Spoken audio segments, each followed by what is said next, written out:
எடப்பாடிக்கு தான் ஒரு முன்னாள் முதலமைச்சர் பிம்பத்திலிருந்து இறங்கி வரது ரொம்ப கஷ்டமா இருக்கு. சரி, எவ்வளவு நாளைக்கு சார் அதவே சட்டப்பையில குத்திட்டே இருப்பிய?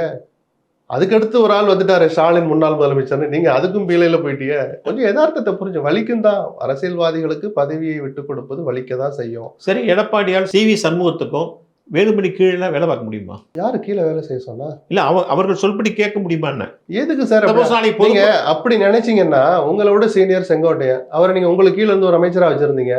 சொல்லுங்க, இந்த கேள்விகள் கேட்ட அரசியல் எல்லாம் சரி வர காலம் அப்படி கொண்டாந்து தள்ளி இருக்கு. உங்களுடைய பிடிவாதத்தின் காரணமாகவும் இந்த தோல்வி கிடைச்சிருக்கு. அப்ப அதுக்கு ஒரு தண்டனையா எடுத்துக்கிட்டு கொஞ்சம் ஒதுங்கி இருக்கலாம்ல. சரிப்பா, நீங்க சட்டமன்ற கட்சி தலைவரா இருங்கப்பா அப்படி சொல்லுங்க. பொதுக்குழுவை கூட்டுங்க.